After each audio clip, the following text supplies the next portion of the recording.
the exits.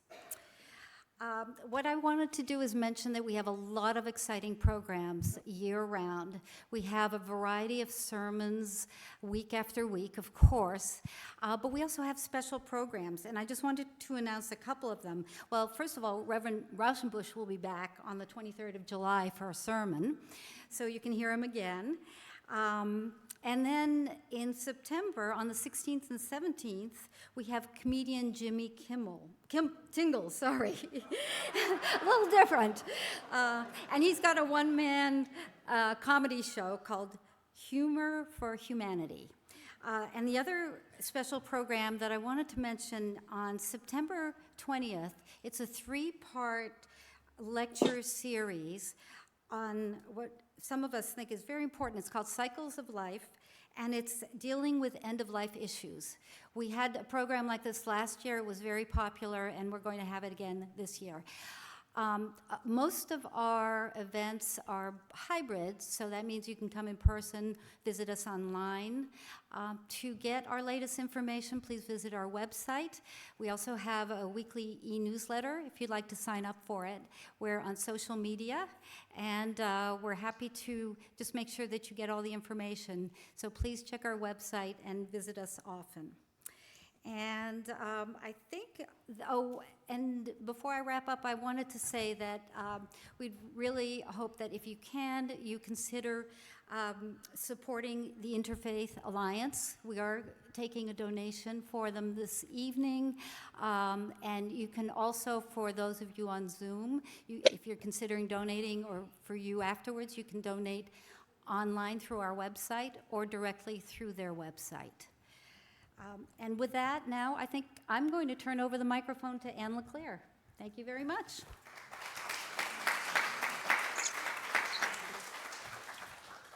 Thank you, Danielle. Welcome. As they say in the airlines, we know you have a lot of choices, and thank you for flying with us tonight. Last week, Paul and I were talking about this evening's program, and we both agreed we thought introductory remarks were best kept short. Remember Shakespeare, Paul said, brevity is the soul of wit. I said, well, I once heard a person who introduced the speaker by saying, our next speaker needs no introduction, so I'll just sit down. Paul looked at me and said, not that witty. With that in mind, we'll keep it brief. The Reverend Paul Raushenbush has served as the Associate Dean of Religious Life and the Chapel at Princeton University, was the founding editor of Huffington Post, which was the most popular religious website in America for 5 years, was senior vice president of Auburn Seminary, and earlier this year was appointed president and CEO of Interfaith Alliance. What many people might not know about Paul and his illustrious past is that 1, he once was a lifeguard for the Chatham beaches, and 2, once had a record company and was a DJ for 2 years in Barcelona, Spain. Like many of you do know, Paul is the great-grandson of Chief Justice Louis Brandeis, but I recently learned something else about him. While I was reading the new, fabulous biography of Martin Luther King, I kept coming across references to a Walter Raushenbush, it was spelled differently, but Walter Raushenbush, who in the late 19th and early 20th centuries was a Baptist pastor and an activist in the movement for social justice, whose writings were a great influence on Martin Luther King. Though the spelling was different, I kept thinking Walter Raushenbush, Paul's father is named Walter, social justice, working for this. It's the weirdest thing. But then I looked up his name, and he's actually the great-grandfather of Paul. Both Brandeis and Walter Raushenbush believed in working for social justice in this country based on a strong moral code. CORE continues his work of his remarkable forebears. Please welcome me in joining Paul tonight.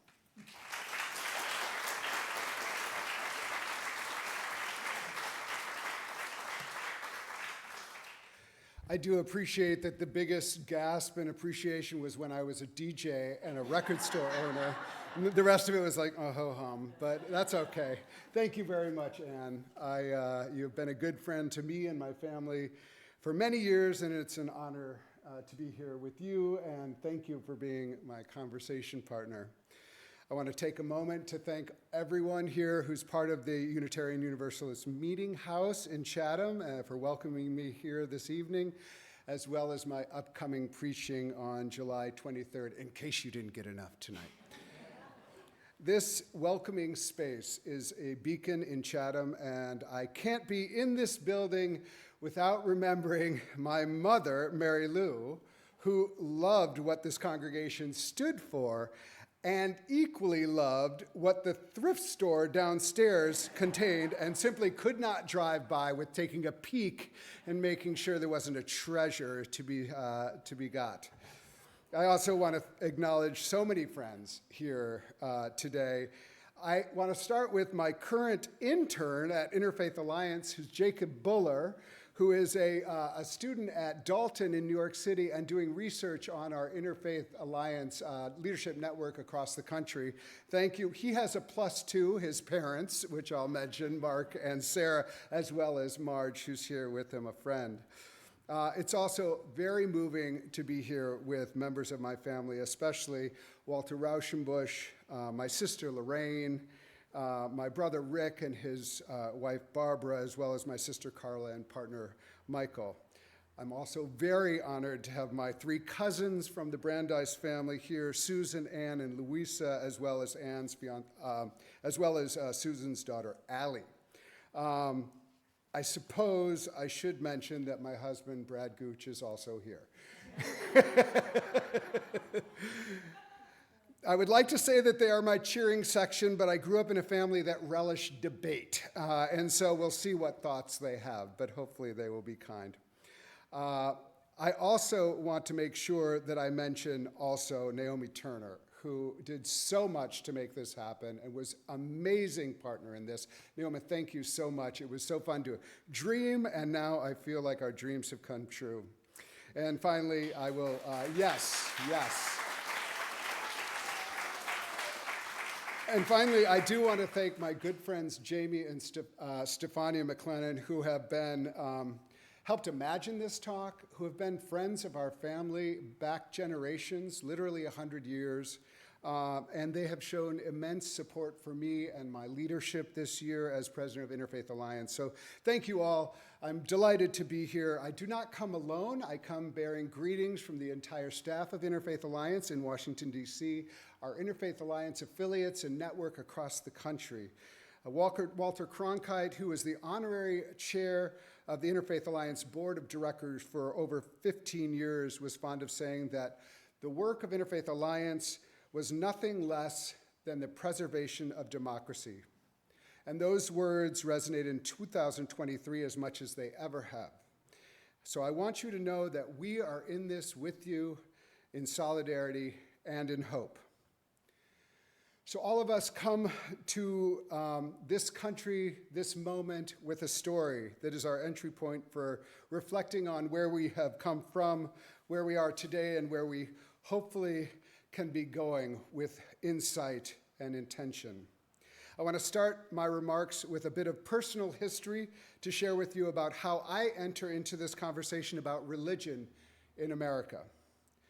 My great-great-grandparents on my father's maternal side came to the United States after the uprising of 1848 across Europe that were also known as the People's Spring.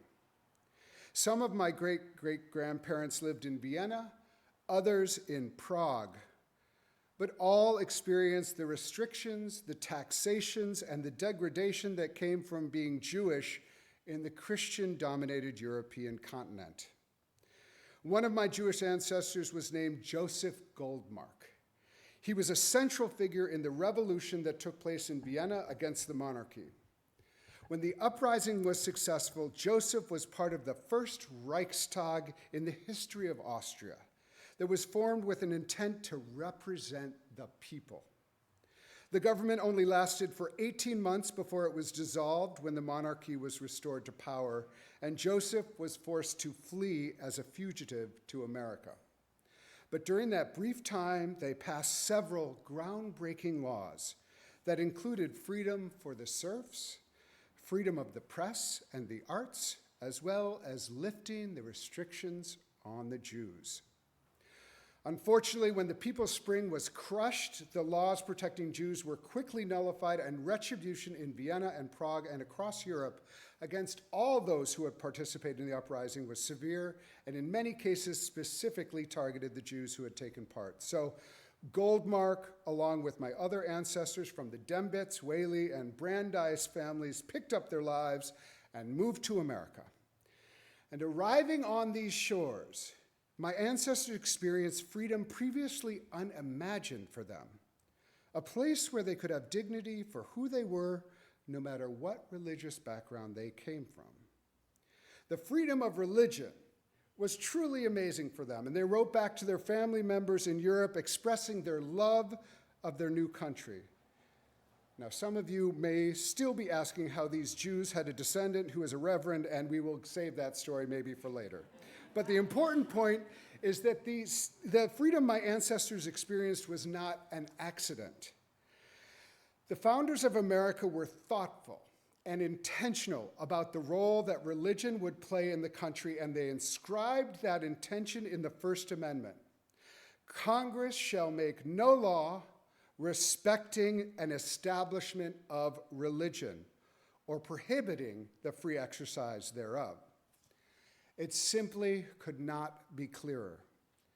For anyone suggesting today that America was founded as a Christian nation, they are arguing against the First Amendment. And it wasn't just the Constitution. My Jewish ancestors arrived less than 6 decades after then President George Washington wrote his famous letter to the Hebrew congregation of Newport, Rhode Island, assuring them of their equal status in the United States, telling Jewish congregants, all possess alike liberty of conscience and immunities of citizenship.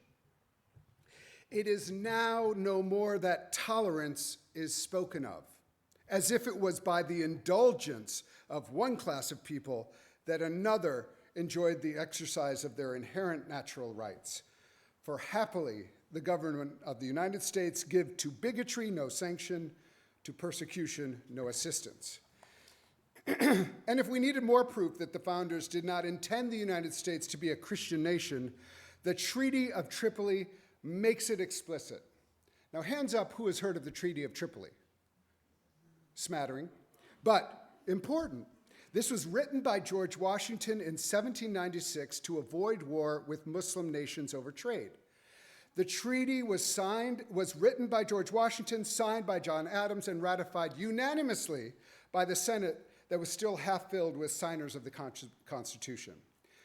The treaty says, and I quote, "As the government of the United States of America is not in any sense founded on the Christian religion, as it has in itself no character of enmity against the laws, religious, or tranquility of Muslims, and as the said states have never entered into any war or act of hostility against a Muslim nation, it is declared by the parties that no pretext exists from religious opinions that shall ever produce an interruption of the harmony existing between the two countries."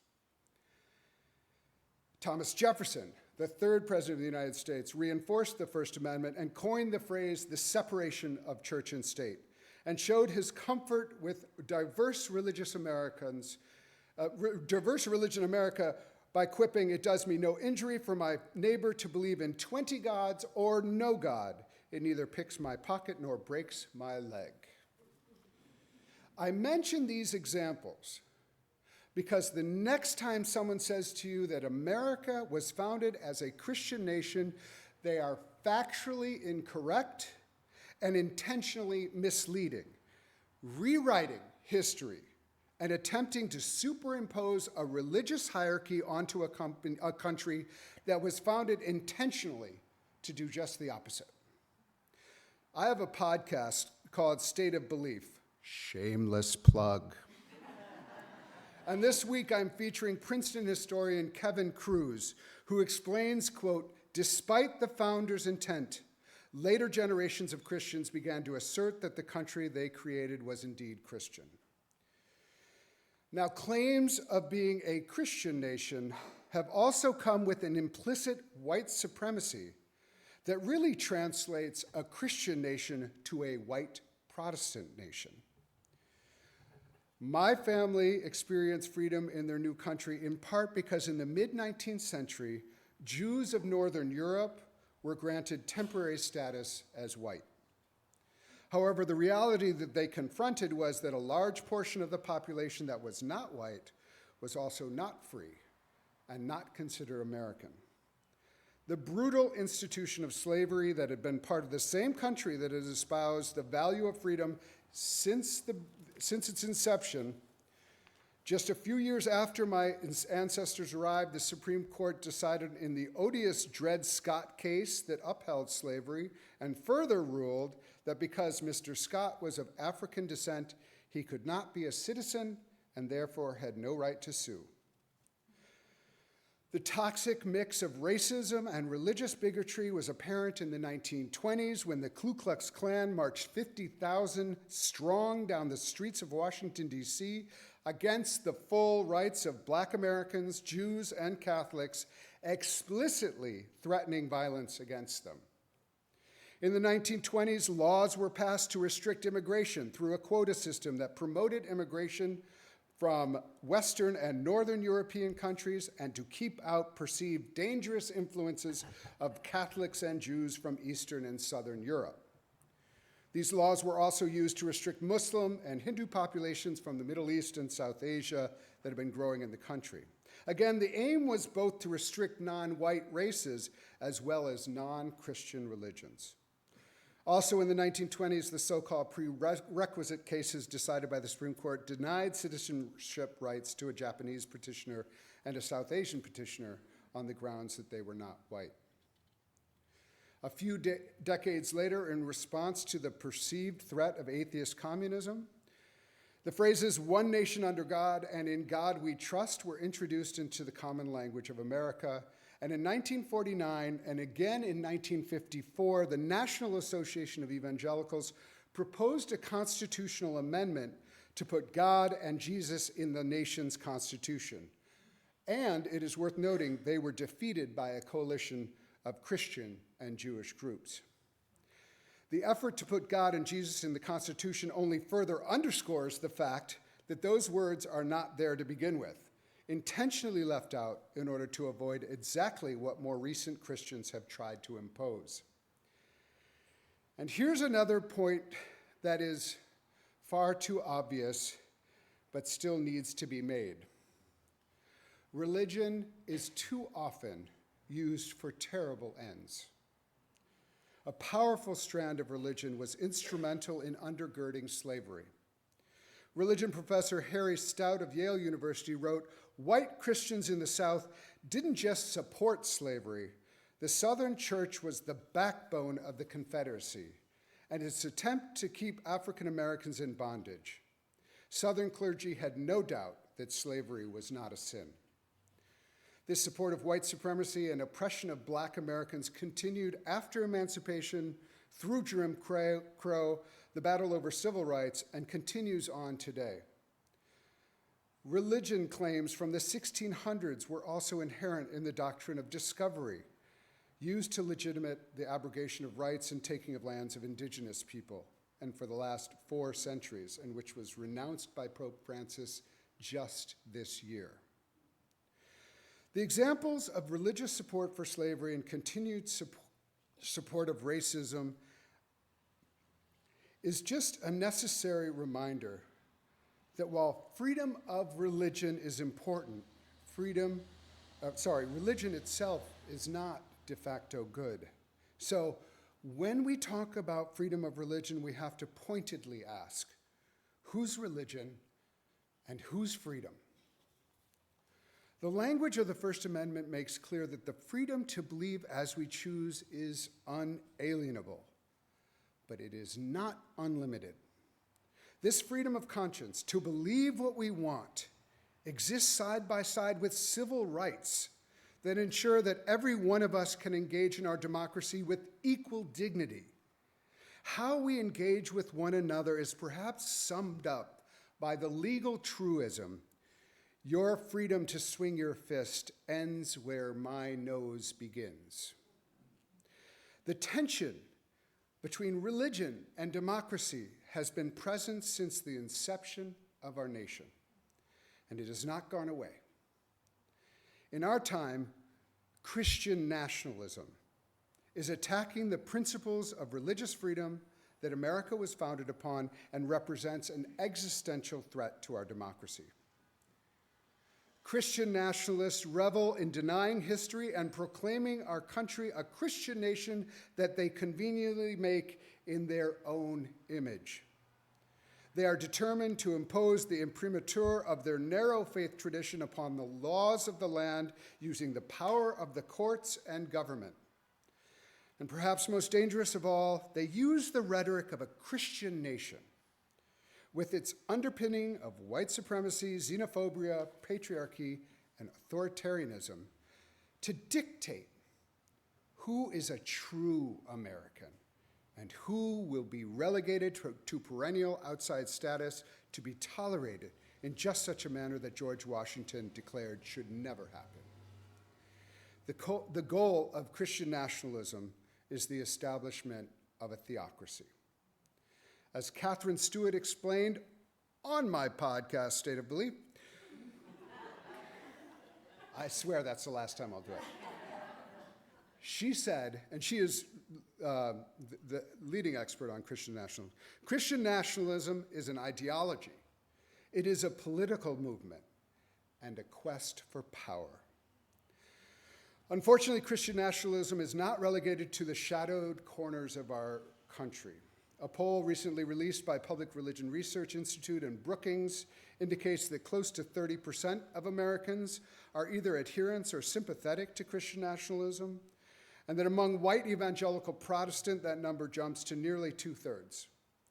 Over 1 in 4 Americans believe that the United States should declare itself a Christian nation. Not surprisingly, Christian nationalists hold remarkably higher negative attitudes towards the rights of Black Americans, immigrants, Jews, Muslims, LGBT people, and role of women than the wider population holds. I can't go through them all, but just to focus on attitudes on race. In the poll conducted by PRI, close to 80% of Christian nationalists disagreed that generation of slavery and discrimination have made conditions that make it difficult for many Black Americans to work their way out of the lower class. And the poll also shows that among avowed Christian nationalists who are white, 85% believe that discrimination against whites is as big a problem as discrimination against Blacks. No wonder Christian nationalists are behind the effort to ban African American studies. No wonder they don't want people to say gay. No wonder they are banning books. No wonder the increased anti-Semitism, Islamophobia, and hate overall. No wonder they are treating immigrants like props and sending them up to Martha's Vineyard. It's deeply grounded in the Christian nationalist worldview of how they want our country to look and act, and they are determined to get their way. As Catherine Stewart wrote in The New Republic, Christian nationalists are increasingly framing their efforts as a spiritual battle that resonates with many of its followers from more charismatic and Pentecostal traditions. Christian nationalism pits the power of Jesus, their side, versus the power of Satan, which may be many of the people in this room. This is not only being preached in churches, mind you, but more elected political figures are taking on this language. Governor Stitt of Oklahoma prayed after his reelection, "Father, we claim Oklahoma for you, every square inch. We claim it for you in the name of Jesus. Father, we can do nothing apart from you because we don't battle against flesh and blood, but against the principalities of darkness." So what should a person of another religious tradition or no religious tradition think about their standing when the highest official in the land is praying in such a way to explicitly put them in second-class status? Florida Governor DeSantis quoted Ephesians from the Bible when he claimed that he claimed the mantle of God against all who would oppose him, saying during his campaign, "Put on the full armor of God, stand firm against the left's schemes. You will face flaming arrows, but if you have the shield of faith, you will overcome them." And in Florida, we walk the line here. You probably all noted that he replaced what is in the Bible as devil with the left. There are so many others, but these governors are two of the highest placed officials in the land. And they are openly calling their opponents agents of evil, which puts politics into the zero-sum realm of spiritual warfare. Okay, one last piece of bad news, and then I promise we will get to the hopeful and productive part of my talk. Part of the PRI poll asked this question: because things have gotten so off track, true American patriots may have to resort to violence in order to save our country. And Christian nationalists responded affirmatively at 7 times the rates of other Americans. Nearly 1 in 5 asserts that not only that United States is a white Christian nation, but also that they are willing to fight to preserve it. We all saw the result of this on January 6, 2021, in the deadly attack on our nation's capital by insurrectionists holding crosses and waving Jesus banners as they attempted to thwart the will of the people in the election and subvert our democracy. But I can tell you harrowing stories from across the country that are happening now. In our newly formed Interfaith Alliance in Southwest Florida, where a rabbi spoke out against Christian nationalists on the school board, he was followed back to his car and intimidated and terrorized. In Fresno, California, where a church associated with Interfaith Alliance held a fundraiser for LGBT rights, they had all of their sanctuary windows smashed in by the Proud Boys who left their card. This is happening. We see it daily. So if you are alarmed by what you are hearing, good, we should be. But that is not a reason to lose hope. The good news is that there is a glaring disparity between the intention of the founders of our country to create a nation that would be welcoming to people of every religious tradition and belief, and the aims and claims of Christian nationalists in the 21st century. The good news is that as of now, Christian nationalism continues to be unpopular. 70% of Americans reject calls to declare America a Christian nation. Close to 75% of Americans said they preferred a country made up of diversity of faiths and not just Christianity. 80% of Americans reject the ideas that Christians should exercise dominion over all areas of American society. And Christian nationalist views on race, gender, immigration, LGBTQ people are also unpopular and out of step with the American public. Demographic trends are also against Christian nationalism. The people who represent the core of Christian nationalism are older, white, and evangelical Protestant Christians, and all of those categories are in decline in this country. Before the 2016 election, the head of PRI, Public Religion Research Institute, Robbie Jones, released a very powerful book called The End of White Christian America, which showed the decline of Christian and white populations and how America was becoming much more diverse in every way, including religiously, and especially including the rise among young people who adhere to no faith tradition. So what is animating the Christian nationalist movement today is the most powerful and worst motivators. Fear. Trump tapped into this fear with his backward-facing MAGA motto in 2016. Just a few months ago at CPAC, Trump warned his followers, "This is the final battle. If we don't do this, our country will be lost forever." They have made their goals clear. They are attempting to hold on to power, and as polling shows, they are willing to do just about anything to achieve it. So, it is up to all of us to make sure that they are not successful. and I am convinced that we will win.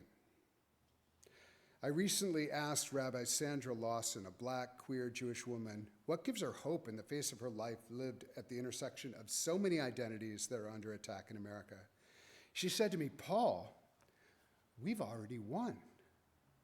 I see that we are no longer the same country my grandparents lived in. I see the progress that has been made. We have a long way to go, but I see the progress.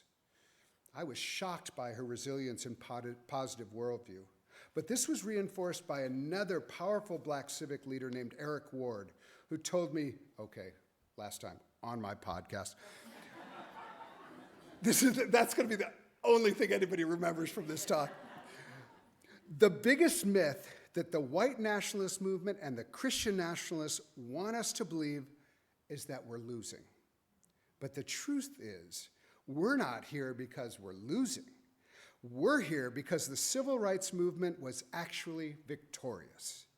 It made the case that we should live in a multiracial nation grounded in democracy and equality. And here's the kicker. More Americans today, including white Americans by percentage, are supportive of that vision than any time in American history, unquote.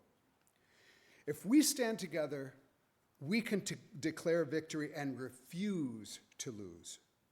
We will stand up to Christian nationalism by naming it and condemning it, and we will win by showing up and casting a compelling and beautiful vision for our communities, for our city, for our states, for our country that invites everyone to participate equally with dignity for people of all faith and no faith to live their life freely.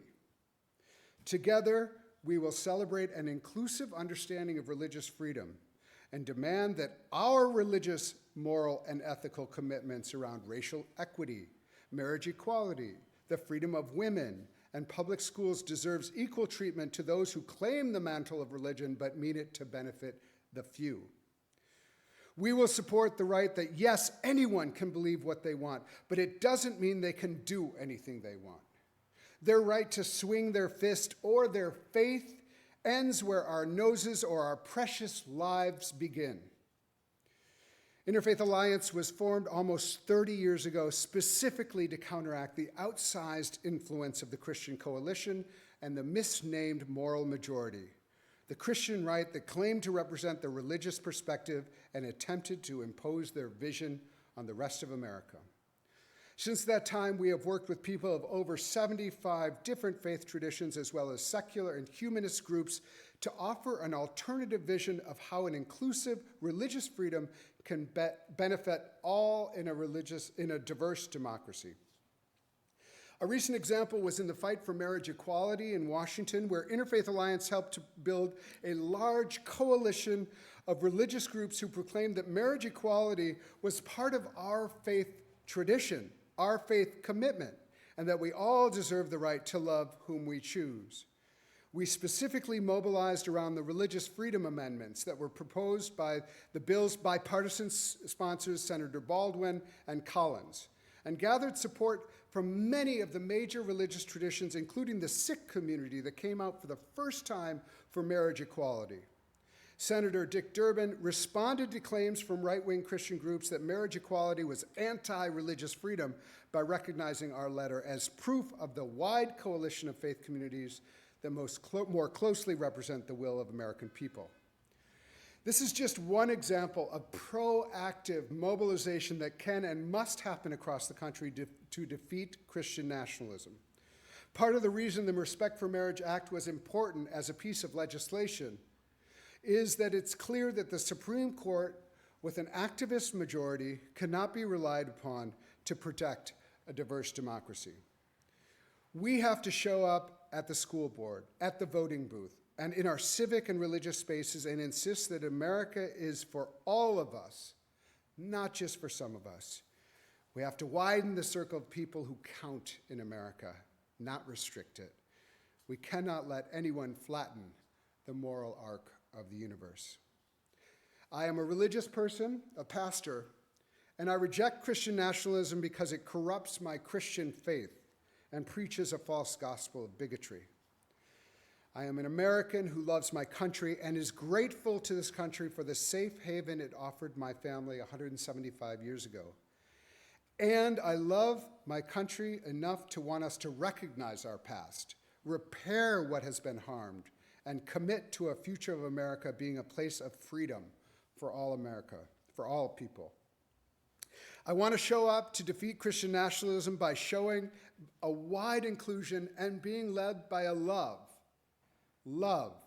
even for those Christian nationalists who may hate or fear me. In our movement, we will fight for everyone, including conservative Christians, to be able to believe whatever they want and take their place in the mosaic of our nation.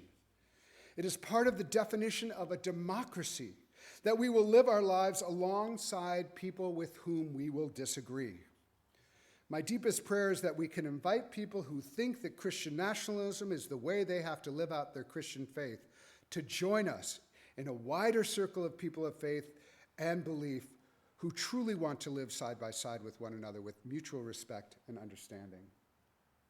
In the wake of the anti-Semitic incidents in Southwest Florida, hundreds of people signed up for Interfaith Alliance and showed up to withstand the hate directed at their Jewish neighbors or any other group. In the wake of the attack on a Christian church in Fresno that supported LGBT inclusion, the Jewish, Muslim, Indigenous, Catholic, and other leaders stood together in the sanctuary of that congregation and refused to let the White Christian Nationalist terror campaign have the final word. We will show up with our Jewish, Sikh, Indigenous, Muslim, Hindu, Jain, atheist, and Christian neighbors all together to protect one another's rights to believe as we choose. In our movement, religion shall be a bridge, not a bludgeon. In our movement, religion shall celebrate, not discrimination. In our movement, religion shall liberate, not subjugate. In our movement and in our country, religion shall be part of a diverse democracy, not a power grab for an exclusive theocracy. At a recent training an Interfaith Alliance offered in Dallas, Texas, all right. At a recent training Interfaith Alliance offered in Dallas, Texas, a pastor stood up at the end of the day and told the group, "I feel less alone." And that is what I pray for all of the people we work with and for all of us here today, that we feel less alone, more equipped, more inspired by one another to show up for one another. The greatest example of interfaith advocacy in America continues to be the civil rights movement and the indelible image of Dr. Martin Luther King Jr., influenced by Mahatma Gandhi, walking side by side with Rabbi Abraham Joshua Heschel. That image brings me back to my great-great-grandfather in Vienna, Joseph Goldmark, who wanted freedom for himself and the wider Jewish community and was prepared to fight for it on the floor of the Reichstag. But when the time came for discussion, it was his friend, a Catholic priest named Father Fuster, who stood up in 1849 and told the assembly in Austria why the Jewish struggle was his struggle. If we free the Jews, Fuster argued, we free ourselves from the sway of Christian barbarism and tyrannical Christian bigotry, unquote. That priest's liberation as a Christian was tied up in the work to free his Jewish compatriots from oppression. We can and we will show up for one another and for our democracy that needs every one of us. One of the sons of the Jewish family that came to America from Europe was my great-grandfather, Louis Brandeis, who became the first Jewish justice of the Supreme Court.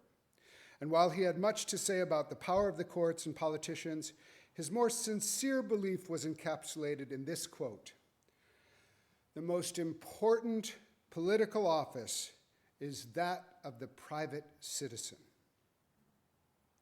This is our time. It is our calling. Fellow humans, let's rise up and work together to ensure a welcoming, diverse, and just America that celebrates the many so that we might truly be one. Thank you for your attention.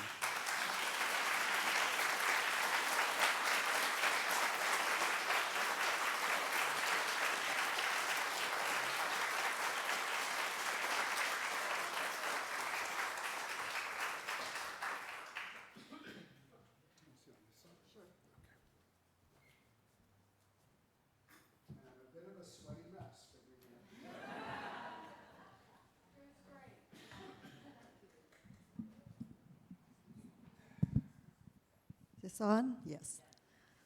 Do you feel as I do that Paul's great-great-grandfather and great-grandfathers are celebrating tonight?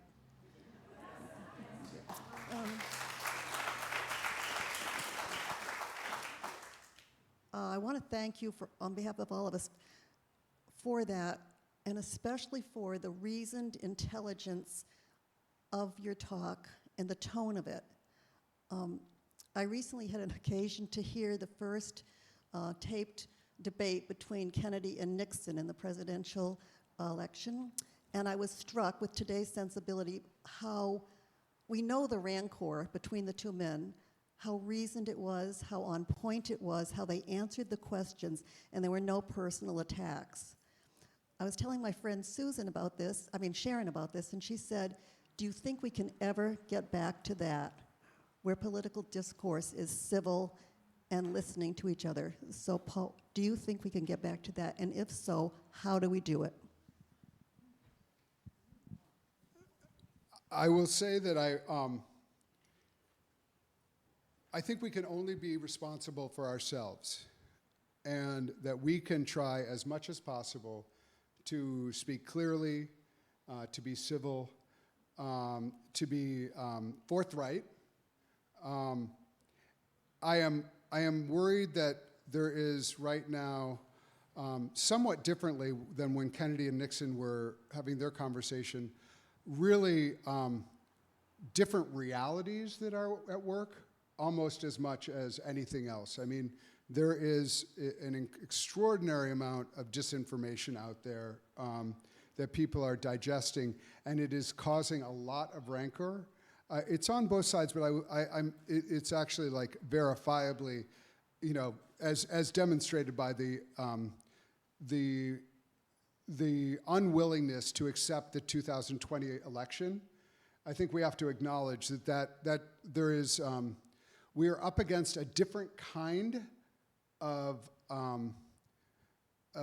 opponent, not opponent, I mean, we are up against a different kind of rhetoric because, you know, they know it's not true, and yet they're still saying it. And so I don't know exactly how we deal with this, aside from being very persuasive and intelligent, and representing the kind of, not becoming what we despise.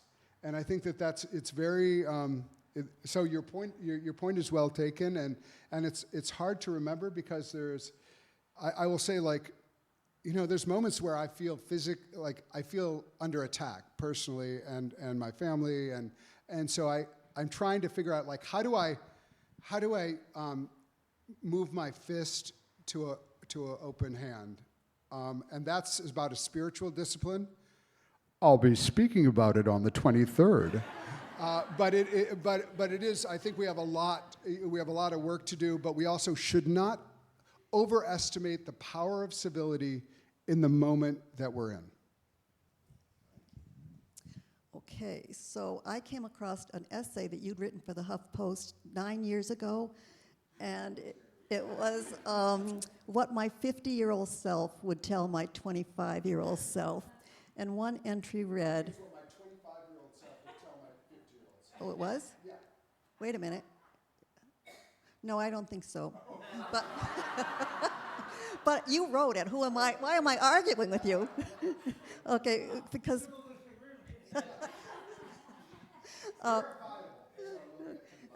one entry read, "It's a good thing to believe that a utopian society where everyone is treated with dignity and equality is possible and worth working for. Cynicism doesn't make you intelligent, it just makes you cynical." How do we cultivate that beautiful belief? Well, I think that my sense is for people who have experienced denigration and experienced a sense of not belonging and a sense of systemic obstacles to their thriving, the best way to continue to allow people to believe in the possibility of progress is to show progress and to work very hard to make that a reality for the people's lives. So I think to keep things in front of us, but also to recognize that my great-grandfather, Walter Raushenbush, who you mentioned, he said, his line, the kingdom of God, Martin Luther King Jr. described that as the beloved community, but for Walter Raushenbush in the early 20th century, the kingdom of God was the goal, but he said, we're never going to attain the kingdom of God. It is always but coming, but not trying to get there is a sin. And so, it is just like, people were like, oh, you don't care about personal regeneration. He's like, yeah, I care about personal regeneration. I also care about social regeneration. And to not try to improve our personal and our social regeneration are equal sins. And so it is, I think it's an obligation. I feel very lucky to have grown up in a family where that was instilled in me, and I think many people, but you can't keep on telling people to believe in the possibilities of America unless you start showing the progress of America in tangible ways that makes their life better.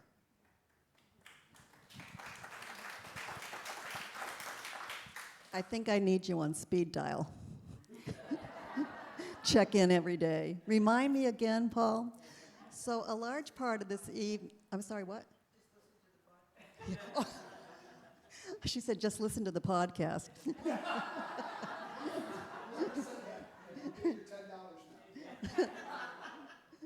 A large part of the evening is dedicated to your opportunity to ask questions for Paul, and there's someone that has a mic that will go around. So if you have a question at this point, can you raise your hand? Someone in the back? Oh, the mic, okay.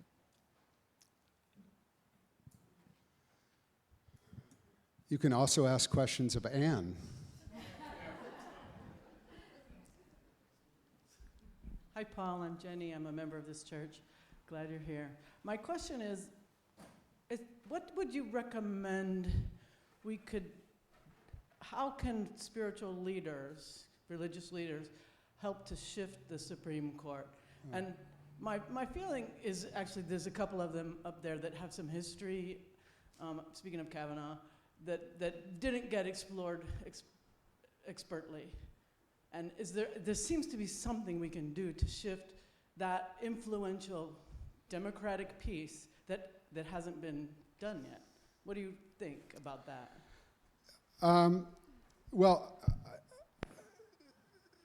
So I was very much shaken by the Creative 303 decision, and which is that a photographer is now able to refuse service to LGBTQ people, and that extrapolates. You can start to refuse service to other people. I think I don't think there's much we can do about the Supreme Court right now, frankly. I think we should, if you believe in a more progressive Supreme Court, you should try to elect a president who will reflect that. I think that, that was the great mistake in 2016, is that we didn't see the threat that was very real, and so that we got these three justices that have turned the tide completely and changed America for the foreseeable future. My line as a spiritual leader is that just because a law is legal doesn't mean it is moral. And just because something is legal doesn't mean it's just. And so we have to be clear that just because you can do something doesn't mean you should do something. And that's our role, is to state it really clearly right now. The Supreme Court, and this is going to open up a big Pandora's box. We don't even know what's going to happen with this. But we have to be really clear starting now to talk about how our people should be reacting to this, and what it means for the fabric of our society that people increasingly will not want to serve one another. That's the tragedy here, is that we're completely isolating ourselves from one another. I mean, I can find another photographer, but it means that I will definitely never encounter someone who's different from me. So I think really laying it out, I don't think that, I'm not, I have people on all sides of this. I'm not personally in favor of expanding the court or anything like that. You can argue, lots of opinions, smart people can disagree about that. But I do think, like, right now, as spiritual leaders, we have to let the people know that just because they can doesn't mean they should. And that's like kind of profoundly moral obligation of a religious leader. Well, that's what your great-grandfather Raushenbush, his central the belief was that we needed a moral core for our social justice.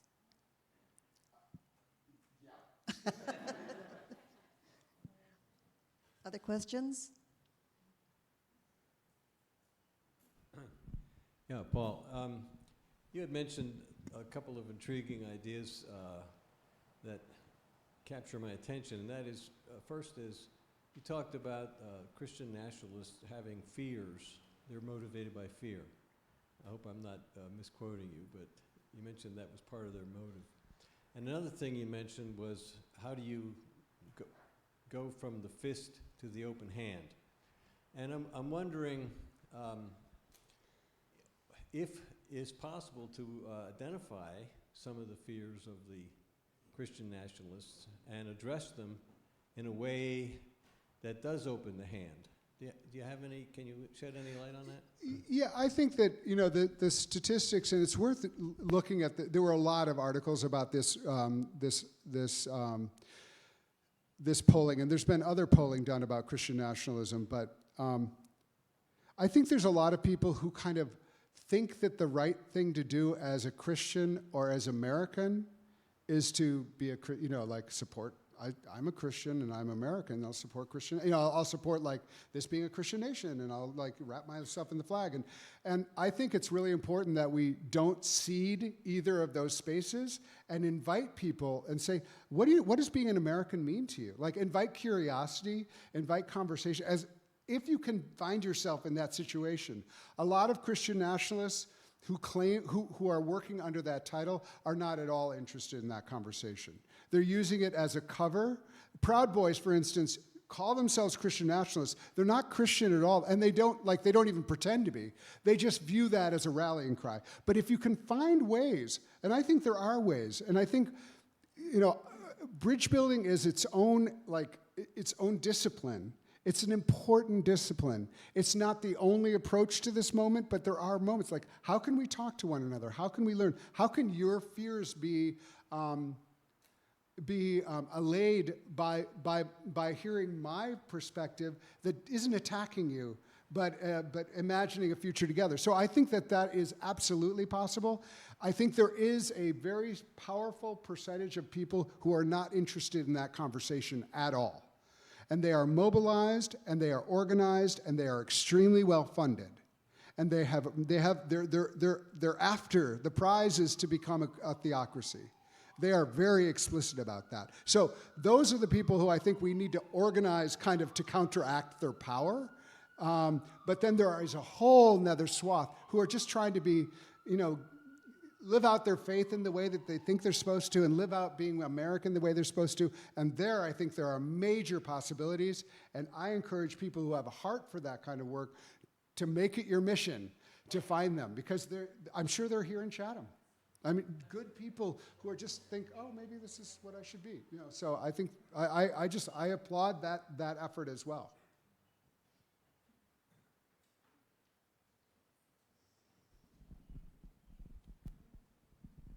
See, this is the lady with the mic, but she's coming.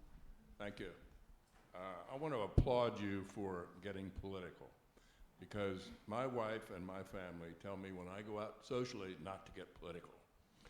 And you certainly did, so that means I can, right? So I have a lot of thoughts along these lines, but one is, when I think about the future of the country, I didn't used to feel this way, but I don't feel real good about it. So when I talk to my children and my grandchildren, I try to resist that kind of talk. Because I see, the last 10 years, things have gone downhill in so many ways. And one of my questions is, one of my favorite yard signs during the 20 election was in my neighborhood in Orleans, and it said, "Someday he will be gone." Now, I wasn't going to mention this, but you did. So, someday he will be gone. What do you think that will do for our country and for so many people that in the last 5 to 10 years have gone, way over the line in my the hypocrisy in so many religious communities is stunning. I'm also thinking the Baptist Church, who suddenly decide, I don't know if it's sudden, but that women couldn't be ministers. You know, you see these things and Yeah. you wonder what's going on in our country. I'll sit down. Well, I appreciate that, and if you're talking about, I am political because political is people, and I want to try to figure out the way that people can be together, and people can, and I think I am, I do think former President Trump is a particular threat. But I can't say I feel more comforted by Governor DeSantis, who I think is proto-fascist.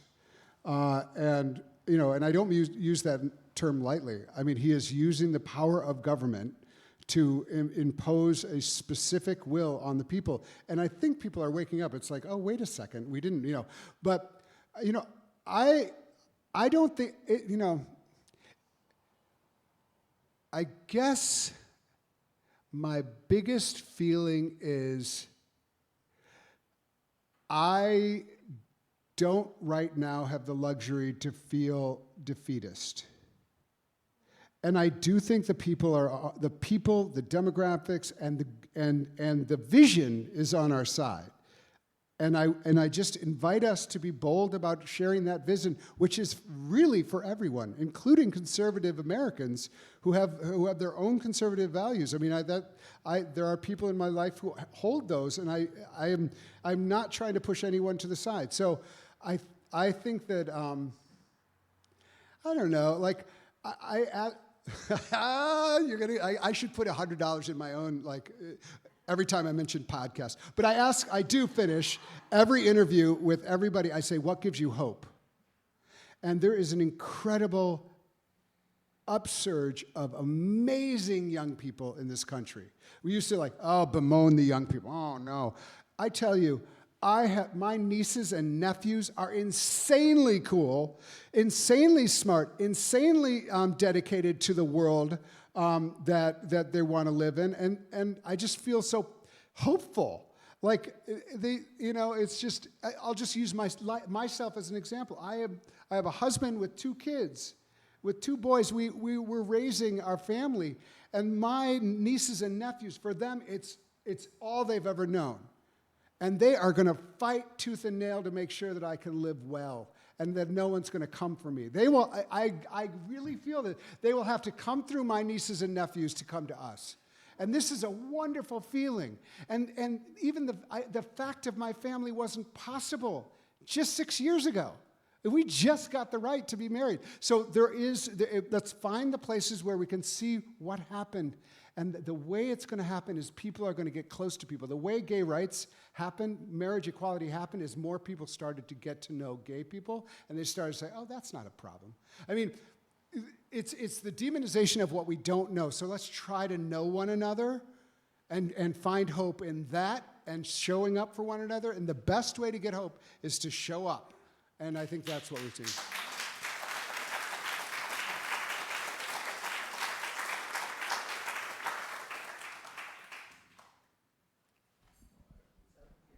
I see there's a lot of hands, so there's a... Hi, I'm Dana. I'm a member of the congregation here as well.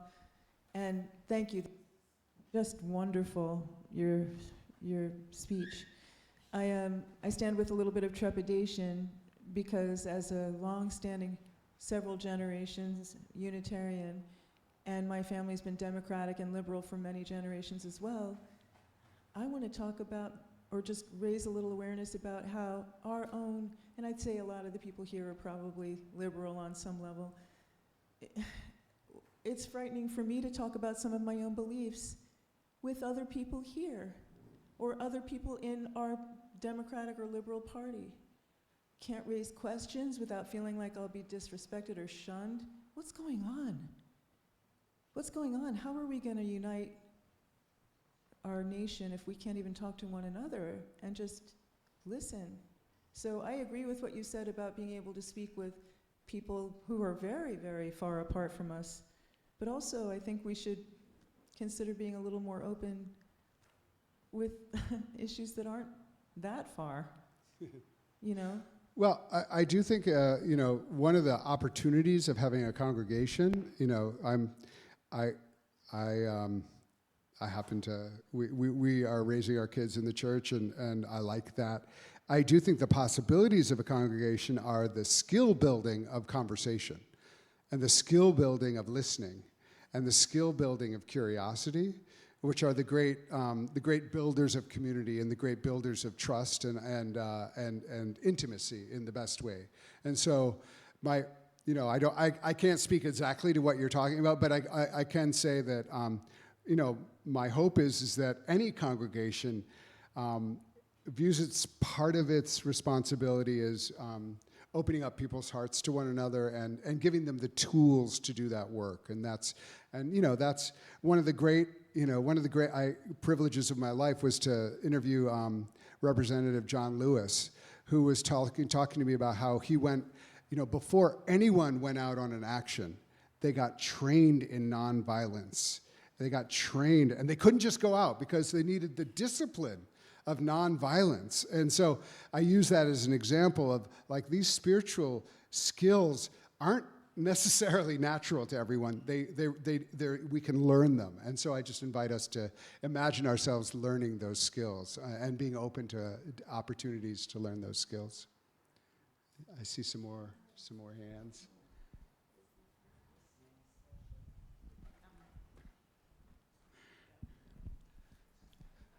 Hi, Ken McAloon, a guest from Dennis Union Church. In the Interfaith Alliance, you're probably well aware of a very successful interfaith alliance in the post-war period that headed up in Europe by Jules Isaac, French historian and writer, which really did great work in sort of getting Europe back together after that horrible war and the Holocaust and all, and even led to the Vatican, the Roman Church, the Catholic churches exonerating, that's their word, exonerating Jews from responsibility for the death of Christ. I mean, those kind of theological moments are really important, although, I have to say, I don't think the Jews felt they needed to be exonerated. But, I think there's really good work that happens among theologians. Most of Interfaith Alliance's work is less theological and more about public rights and public, and so one of the great opportunities of interfaith alliances when they happen is that you get together, you learn about one another, you have an opportunity to say, what's happening for you in this community? What are you learning about in this community? And then if you have a sick member of that community say, well, actually, we're having a real hard time because our sick men are not allowed to keep their beers, but they really want to serve our country, and they really want to serve in the military, and they want to serve in the police force, and we would really appreciate it if you would show up with us. And me as a Christian, I'm like, that never occurred to me, but now I know, and now I can show up for you in a way that I wouldn't have had we not come together and learned about one another. So when we talk about interfaith advocacy, Interfaith Alliance, it's a way of learning about one another. It's a way of stitching a community together in order to show up for one another. So the Interfaith Alliance works we are largely in what is known as red states, and often deep red states. We're in Wyoming, we're in Oklahoma, we're in Southwest Florida, we're in Texas, we're in Iowa. And what we do there is people who feel very isolated have the opportunity to talk to one another, say, actually, you know what, we're not as alone as we thought we were. And we can learn from one another, and we can show up for one another, and we can create another narrative about what our state can do and what our state can be. So the opportunity of interfaith alliances is really to learn about one another, to show up for one another, and change society so that it reflects the dignity and rights of everyone. I see.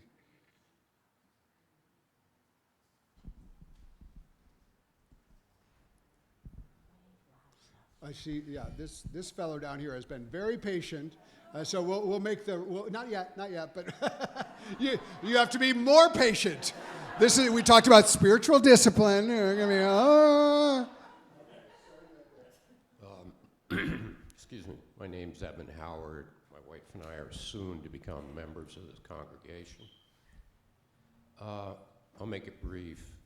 My question goes to two particular areas that have just, I think, marginally been touched on.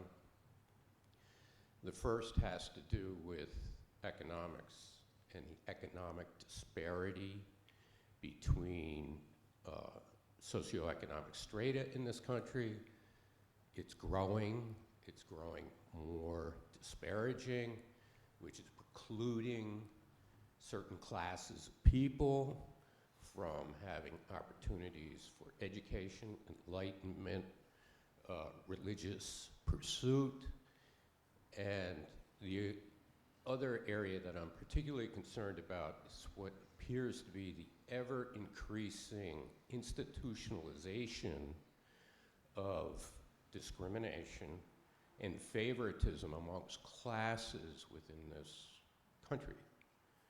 And I'm wondering if you have some insights, some feelings about those particular issues.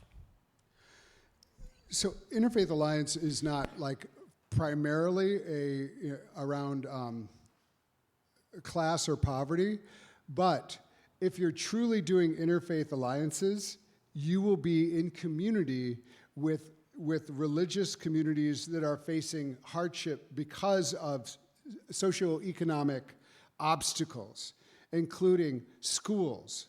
So, for instance, one of our main things that we're working on right now is in Texas, they are gutting public schools intentionally.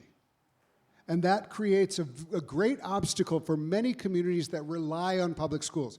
And they are introducing, they're trying to introduce the Ten Commandments. They're replacing actually skilled counselors with Christian chaplains. This passed, actually, so that is happening. So we work on that.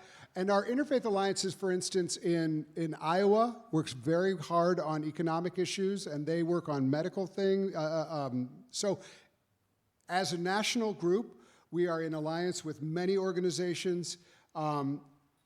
Local affiliates deal with their own questions. We're not primarily, there's many groups that do economic justice, and that comes with interfaith awareness, being aware, being in community with people from different faith communities, many of whom are on the margins, and that's a really important part of our work.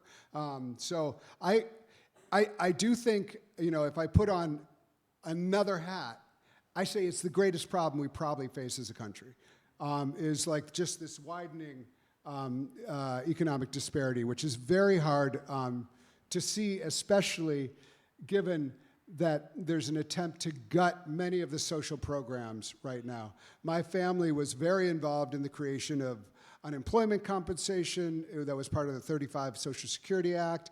My grandmother was very involved in working against child labor and the exploitation of labor. And what we're seeing now is actually child labor laws are being rolled back across the country.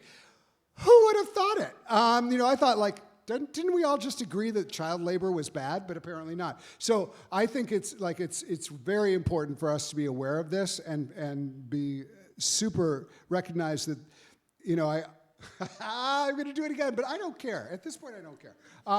I interviewed Bishop William Barber on my podcast, State of Belief, and he said if you took out all the 2,000 passages in the Bible that are about poverty, the Bible falls apart.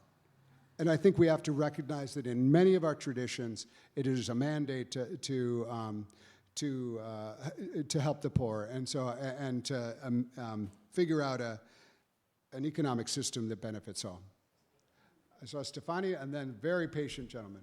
Thank you very much.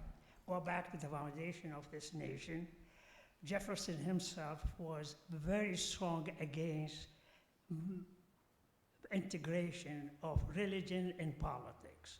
And even the convention meetings emphasize that one day we may have, at that time, a popist, one from the Pope, be president, or one from the Ottoman to be president.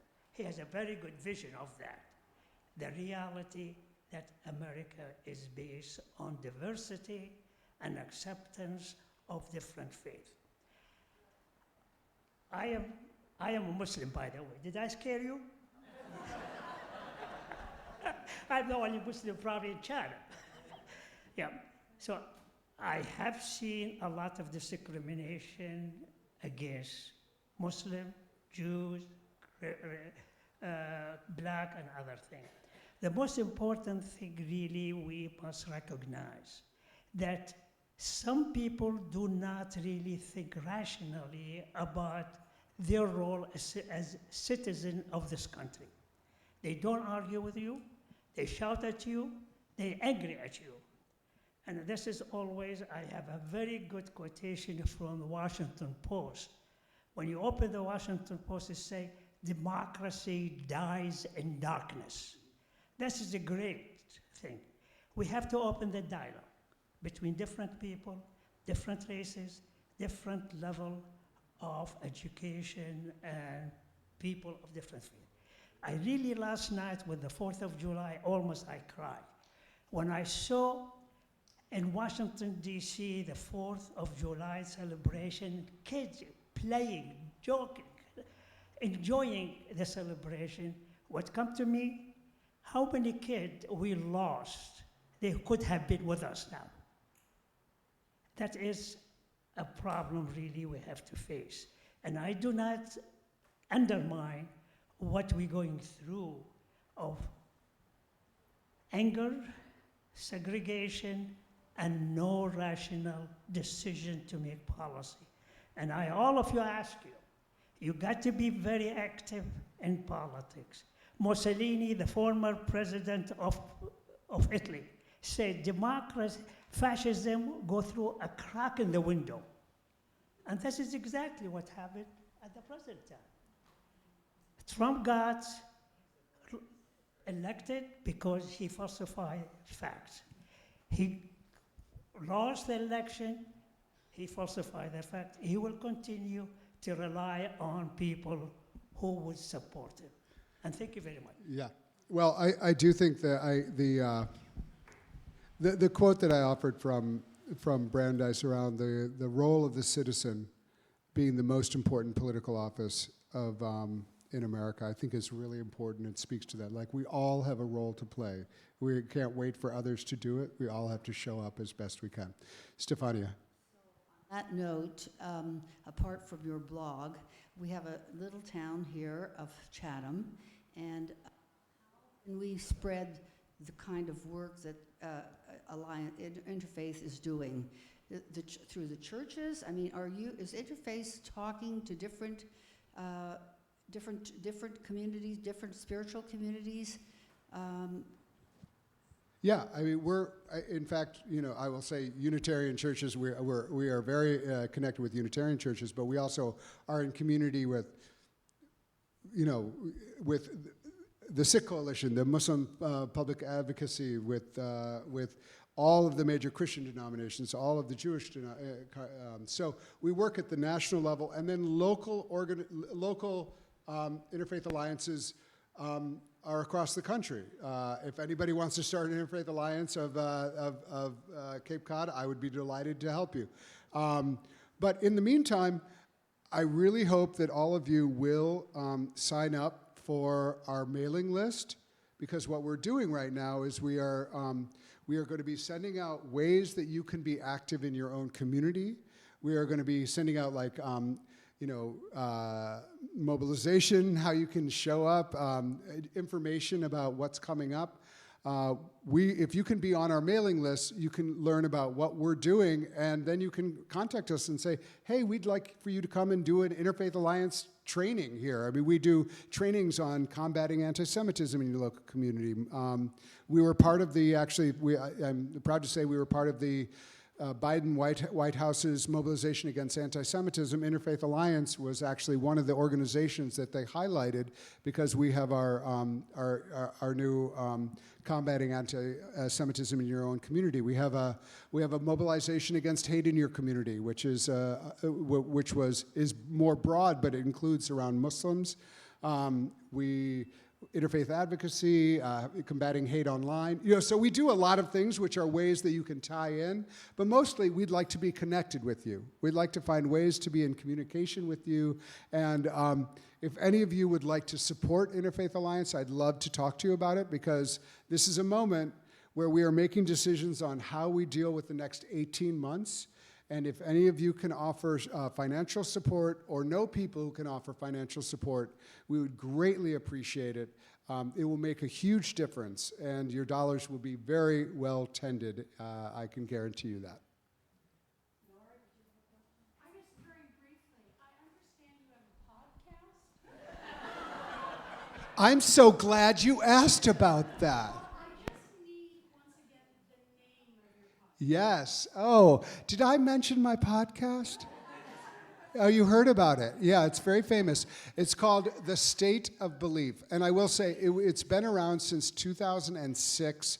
It was on Air America Radio to start with. You can get it on any podcast platform, Apple, or you can go to stateofbelief.com and sign up there. I mean, I'm so glad you asked. I don't know how you intuited it, but... I think we have time for one more question, and then we'll wrap it up. So you have a question? I'm coming. Thank you. I'm not going to stand if you don't mind. Paul? My name is Joe Banowski. I'm from Orleans. I belong to a faith community of Joan of Arc Parish, and for over 50 years. But I'm interested in your thoughts about the fact that all faith communities are shrinking. That's my understanding from all the research. All faith communities are shrinking, and you mentioned the importance of congregations and community, and those were basically how communities were formed, and provided services to those in need, and also were very active in social programs and social causes. So what are your thoughts about the idea that faith communities are shrinking, all of them, regardless of faith or denomination, and what's the future, as you see it, of the role of congregations to meet what you're trying to do? Well, it's very interesting, and I will say that the role of faith, and especially congregations, we have to be attentive to it, even if we are not part of it. Because often congregations are places where people find unhoused people find places to sleep. They find things to eat. They find comfort there. So as these places go away, what civic organizations will replace them? And that is the responsibility of citizens. If congregations can't survive, if they can't provide what the people need, so be it. But I do think it's especially difficult because right now there is an attack on civic institutions. They're hollowing out libraries. They're hollowing out other places where people congregate. So what are we going to do to make sure that our communities, I mean, Chatham is very lucky, but most places are not so lucky that they have so many places that people can congregate, so many places that people can be educated, so many places where people can go to find support. And so congregations are shrinking still right now. I mean, it's something I think about. Like in 10 years, what are we going to do? Right now, we still have something around like 70% of Americans are associated with some religious tradition. And that's not a small number. So when I think about the role of Interfaith Alliance, we work with atheist groups, we work with humanist groups, we work with people, we like to say we work with people of all religion and all beliefs. Because you don't have to have a religion to be a moral person, to have a belief in something. It's very important to remember that.